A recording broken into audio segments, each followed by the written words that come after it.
Hakim-Hakim pasal 4. Deborah dan Barak.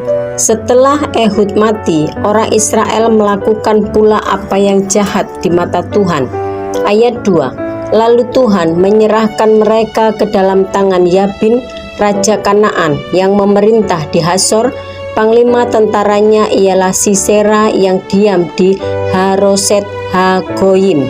Ayat 3. Lalu orang Israel berseru kepada Tuhan, sebab Sisera mempunyai 900 kereta besi dan 20 tahun lamanya ia menindas orang Israel dengan keras. Ayat 4. Pada waktu itu Deborah, seorang nabiah, istri Lapidot, memerintah sebagai hakim atas orang Israel. Ayat 5. Ia biasa duduk di bawah pohon kurma Deborah antara Rama dan Betel di pegunungan Efraim, dan orang Israel menghadap dia untuk berhakim kepadanya. Ayat 6. Ia menyuruh memanggil Barak bin Abinoam dari Kedes di daerah Naftali, lalu berkata kepadanya, bukankah Tuhan Allah Israel memerintahkan demikian? Majulah, bergeraklah menuju Gunung Tabor dengan membawa 10.000 orang Bani Naftali dan Bani Zebulon bersama-sama dengan engkau. Ayat 7.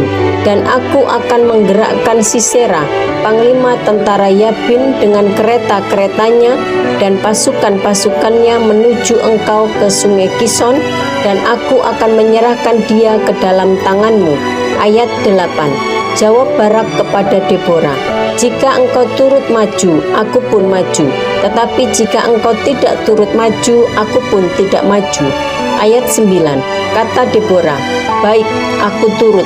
Hanya engkau tidak akan mendapat kehormatan dalam perjalanan yang engkau lakukan ini, sebab Tuhan akan menyerahkan Sisera ke dalam tangan seorang perempuan. Lalu Deborah bangun berdiri dan pergi bersama-sama dengan Barak ke Kedes. Ayat 10.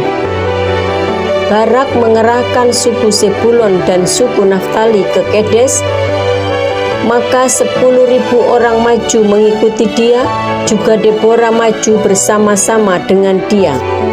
Ayat 11. Adapun Heber, orang Keni itu telah memisahkan diri dari suku Keni, dari anak-anak Hobab ipar Musa, dan telah berpindah-pindah memasang kemahnya sampai ke pohon Tarbantin di Zaanaim yang dekat Kedes. Ayat 12. Setelah dikabarkan kepada Sisera bahwa Barak bin Abinoam telah maju ke Gunung Tabor, ayat 13, dikerahkannyalah segala keretanya, 900 kereta besi, dan seluruh rakyat yang bersama-sama dengan dia dari Haroset Hagoyim ke sungai Kison. Ayat 14. Lalu berkatalah Deborah kepada Barak, bersiaplah, sebab inilah harinya Tuhan menyerahkan Sisera ke dalam tanganmu. Bukankah Tuhan telah maju di depan engkau? Lalu turunlah Barak dari Gunung Tabor, dan 10.000 orang mengikuti dia. Ayat 15. Dan Tuhan mengacaukan Sisera serta segala keretanya dan seluruh tentaranya oleh mata pedang di depan Barak, sehingga Sisera turun dari keretanya dan melarikan diri dengan berjalan kaki. Ayat 16. Lalu Barak mengejar kereta-kereta dan tentara itu sampai ke Haroset Hagoyim, dan seluruh tentara Sisera tewas oleh mata pedang, tidak ada seorang pun yang tinggal hidup. Ayat 17. Tetapi Sisera dengan berjalan kaki melarikan diri ke kemah Yael istri Heber orang Keni itu, sebab ada perhubungan baik antara Yabin raja Hasor dengan keluarga Heber orang Keni itu.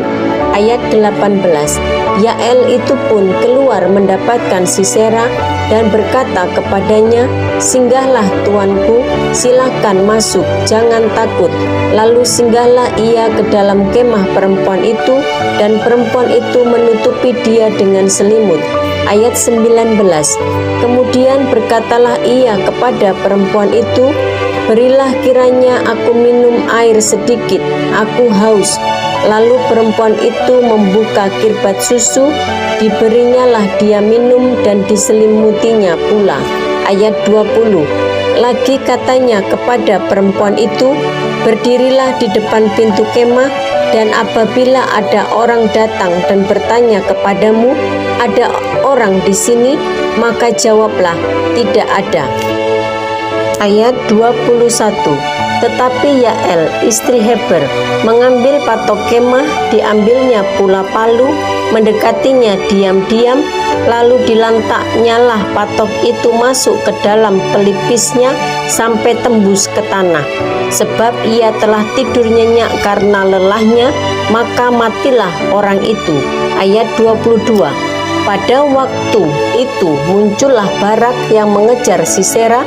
Keluarlah Yael mendapatkan dia dan berkata kepadanya, mari, aku akan menunjukkan kepadamu orang yang kau cari itu. Lalu masuklah Barak ke dalam, dan tampaklah Sisera mati tergeletak dengan patok dalam pelipisnya. Ayat 23. Demikianlah Allah pada hari itu menundukkan Yabin, raja Kanaan di depan orang Israel. Ayat 24. Dan kekuasaan orang Israel kian keras menekan Yabin raja Kanaan sampai mereka melenyapkan Yabin raja Kanaan itu. Hakim-Hakim pasal 5. Nyanyian Deborah. Pada hari itu bernyanyilah Deborah dan Barak bin Abinoam demikian. Ayat 2. Karena pahlawan-pahlawan di Israel siap berperang, karena bangsa itu menawarkan dirinya dengan sukarela, pujilah Tuhan. Ayat 3. Dengarlah ya raja-raja, pasanglah telingamu ya pemuka-pemuka, kalau aku mau bernyanyi bagi Tuhan, bermazmur bagi Tuhan Allah Israel. Ayat 4. Tuhan, ketika engkau bergerak dari Seir, ketika engkau melangkah maju dari daerah Edom, bergoncanglah bumi, tirislah juga langit, juga awan tiris airnya. Ayat 5. Gunung-gunung, yakni Sinai, bergoyang di hadapan Tuhan Allah Israel. Ayat 6. Dalam zaman Samgar bin Anat, dalam zaman Nael, kafilah tidak ada lagi, dan orang-orang dalam perjalanan terpaksa menempuh jalan yang berbelit-belit. Ayat 7. Penduduk pedusunan diam-diam saja di Israel, ya mereka diam-diam, sampai engkau bangkit Deborah, bangkit sebagai ibu di Israel. Ayat 8. Ketika orang memilih Allah baru, maka terjadilah perang di pintu gerbang. Sesungguhnya perisai ataupun tombak tidak terlihat di antara 40.000 orang di Israel. Ayat 9. Hatiku tertuju kepada para panglima Israel, kepada mereka yang menawarkan dirinya dengan sukarela di antara bangsa itu. Pujilah Tuhan. Ayat 10. Kamu yang menunggang keledai betina putih, kamu yang duduk di atas permadani, kamu yang berjalan di jalan, ceritakanlah hal itu. Ayat 11. Di tempat-tempat penimbaan air menurut suara orang-orang yang berdendang, di sanalah orang menyanyikan perbuatan Tuhan yang adil, perbuatannya yang adil terhadap orang-orangnya di pedusunan di Israel. Pada waktu itu turunlah umat Tuhan ke pintu gerbang. Ayat 12. Bangunlah, bangunlah Deborah, bangunlah, bangunlah, nyanyikanlah suatu nyanyian. Bangkitlah Barak dan giringlah tawananmu, hai anak Abinoam. Ayat 13. Lalu turunlah para bangsawan yang terluput, umat Tuhan turun baginya sebagai pahlawan. Ayat 14. Dari suku Efraim mereka datang ke lembah mengikuti engkau, ya suku Benyamin dengan laskarmu. Dari suku Makir turunlah para panglima, dan dari suku Sebulon orang-orang pembawa tongkat pengerah. Ayat 15. Juga para pemimpin suku Isakar menyertai Deborah, dan seperti Isakar demikianlah Naftali menyertai Barak. Mereka menyusul dia, dan menyerbu masuk lembah. Tetapi pihak pasukan-pasukan suku Ruben ada banyak pertimbangan. Ayat 16. Mengapa engkau tinggal duduk di antara kandang-kandang sambil mendengarkan seruling pemanggil kawanan? Di pihak pasukan-pasukan suku Ruben ada banyak pertimbangan. Ayat 17. Orang Gilead tinggal diam di seberang sungai Yordan, dan suku Dan, mengapa mereka tinggal dekat kapal-kapal? Suku Aser duduk di tepi pantai laut, tinggal diam di teluk-teluknya. Ayat 18. Tetapi suku Zebulon ialah bangsa yang berani mempertaruhkan nyawanya, demikian juga suku Naftali di tempat-tempat tinggi di padang. Ayat 19. Raja-raja datang dan berperang. Pada waktu itu raja-raja Kanaan berperang dekat Taanak pada mata air di Megido, tetapi perak sebagai rampasan tidak diperoleh mereka. Ayat 20. Dari langit berperang bintang-bintang, dari peredarannya mereka memerangi Sisera. Ayat 21. Sungai Kison menghanyutkan musuh. Kison, sungai yang terkenal dari dahulu kala itu. Majulah sekuat tenaga, hai jiwaku. Ayat 22. Ketika itu menderaplah telapak kuda, karena berpacu lari kuda-kudanya. Ayat 23. Kutukilah kota Meros, firman Tuhan, kutukilah habis-habisan penduduknya, karena mereka tidak datang membantu Tuhan sebagai pahlawan. Ayat 24. Diberkatilah Yael istri Heber orang Keni itu melebihi perempuan-perempuan lain, diberkatilah ia melebihi perempuan-perempuan yang di dalam kemah. Ayat 25. Air diminta orang itu, tetapi susu diberikannya, dalam cawan yang indah disuguhkannya dadi. Ayat 26. Tangannya diulurkannya mengambil patok, tangan kanannya mengambil tukul tukang. Ditukulnya Sisera, dihancurkannya kepalanya, diremukkan dan ditembusnya pelipisnya. Ayat 27. Dekat kakinya orang itu rebah, tewas tergeletak. Dekat kakinya orang itu rebah dan tewas. Di tempat ia rebah, di sanalah orang itu tewas digagahi. Ayat 28. Dari jendela ibu Sisera menjenguk dan berseru dari tingkap, mengapa keretanya tak kunjung datang? Mengapa kereta-keretanya belum kedengaran? Ayat 29. Yang paling bijak di antara dayang-dayangnya menjawab, dan ia sendiri juga membalas perkataannya itu. Ayat 30. Bukankah mereka mendapat jarahan dan membagi-baginya, gadis seorang dua untuk setiap orang, jarahan kain berwarna sehelai dua untuk Sisera, jarahan kain sulaman aneka warna sehelai dua untuk leherku. Ayat 31. Demikianlah akan binasa segala musuhmu ya Tuhan, tetapi orang yang mengasihinya bagaikan matahari terbit dalam kemegahannya. Lalu amanlah negeri itu 40 tahun lamanya. Hakim-hakim pasal 6. Gideon diangkat menjadi hakim.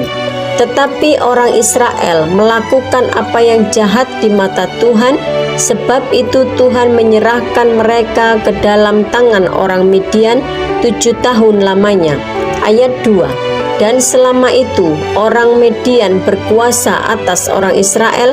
Karena takutnya kepada orang Midian itu, maka orang Israel membuat tempat-tempat perlindungan di pegunungan, yakni gua-gua dan kubu-kubu. Ayat 3.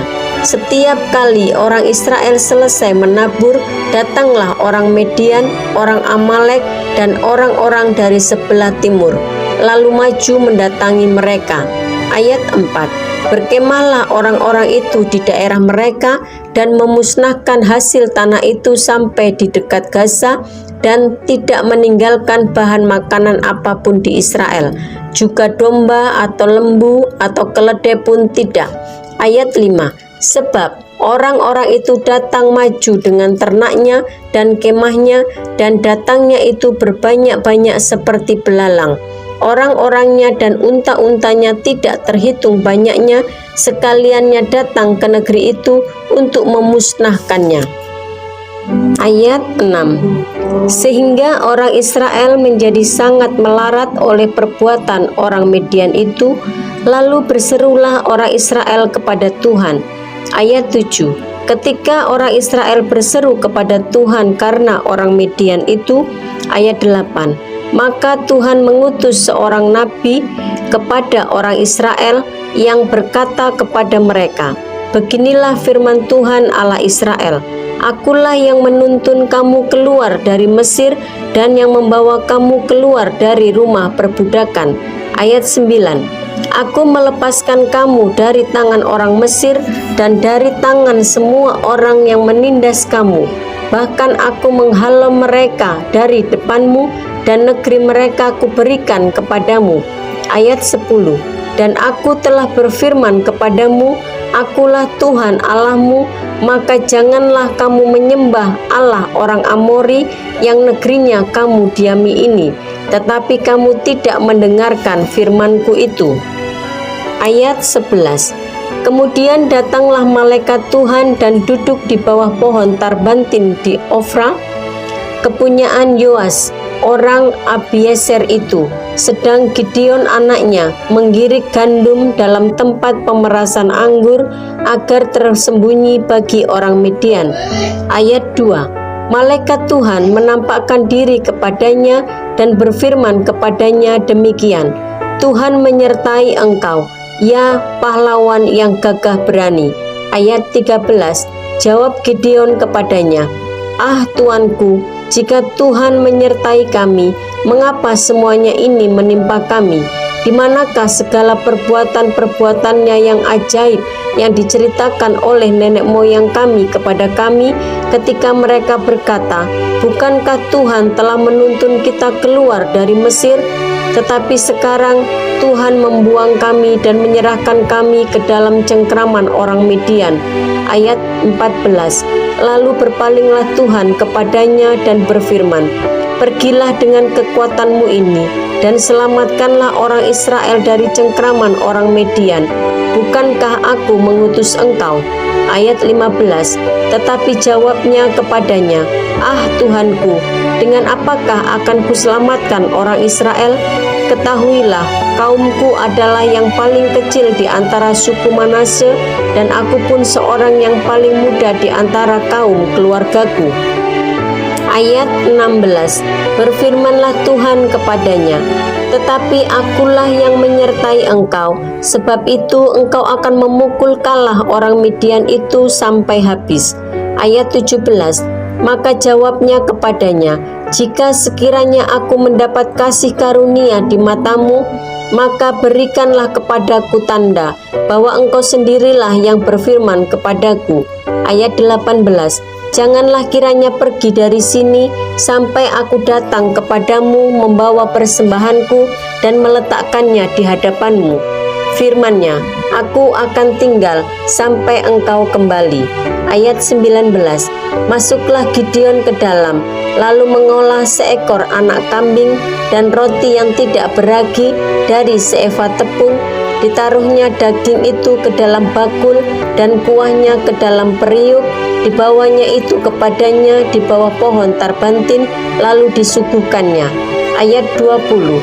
Berfirmanlah malaikat Allah kepadanya, Ambillah daging dan roti yang tidak beragi itu, letakkanlah di atas batu ini dan curahkan kuahnya. Maka diperbuatnya demikian. Ayat 21. Dan malaikat Tuhan mengulurkan tongkat yang ada di tangannya, dengan ujungnya disinggungnya daging dan roti itu, maka timbullah api dari batu itu dan memakan habis daging dan roti itu. Kemudian hilanglah malaikat Tuhan dari pandangannya. Ayat 22. Maka tahulah Gideon bahwa itulah malaikat Tuhan. Lalu katanya, Celakalah aku, Tuhanku Allah, sebab memang telah kulihat malaikat Tuhan dengan berhadapan muka. Ayat 23, tetapi berfirmanlah Tuhan kepadanya, selamatlah engkau, jangan takut, engkau tidak akan mati. Ayat 24, lalu Gideon mendirikan mezbah di sana bagi Tuhan dan menamainya Tuhan itu keselamatan. Mezbah itu masih ada sampai sekarang di Ofra, kota orang Abiezer.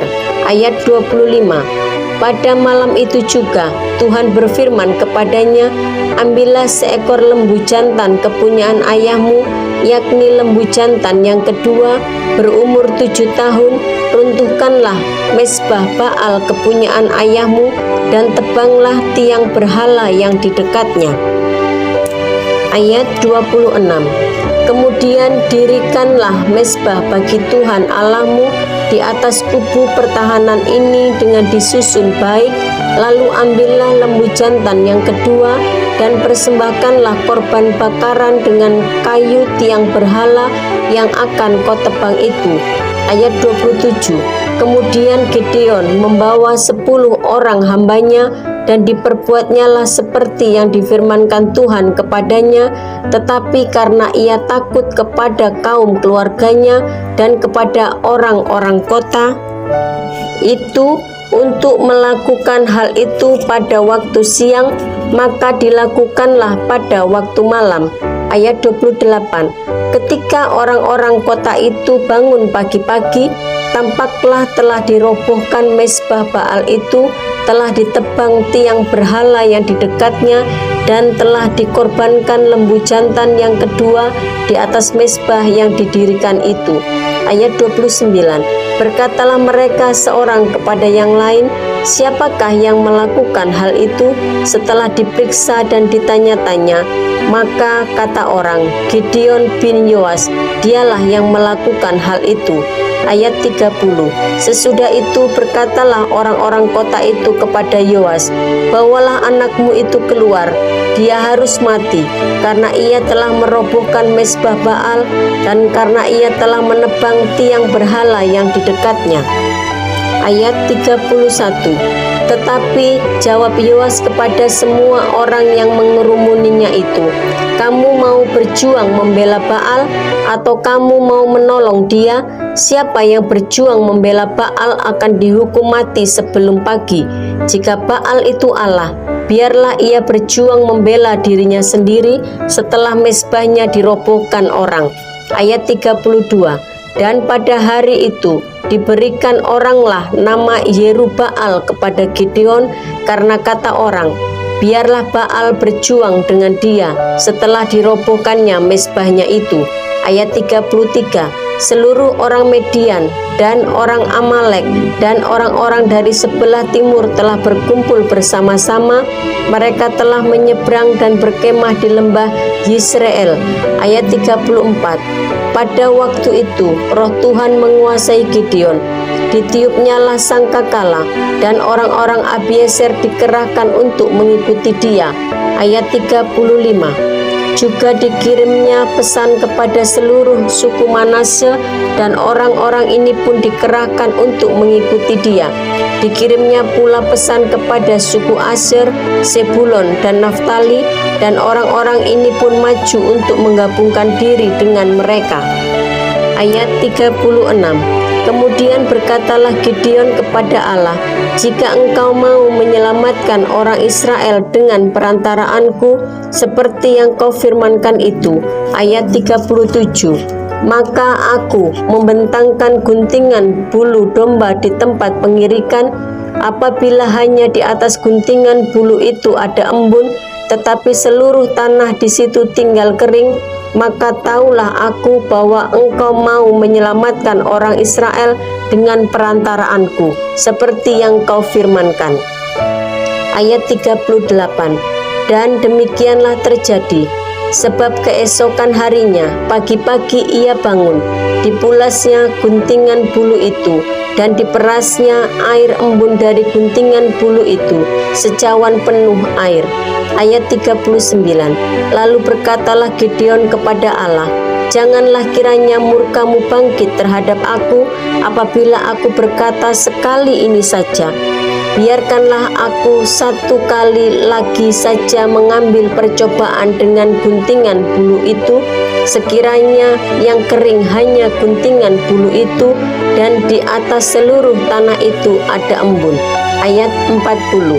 Dan demikianlah diperbuat Allah pada malam itu, sebab hanya guntingan bulu itu yang kering, dan di atas seluruh tanah itu ada embun.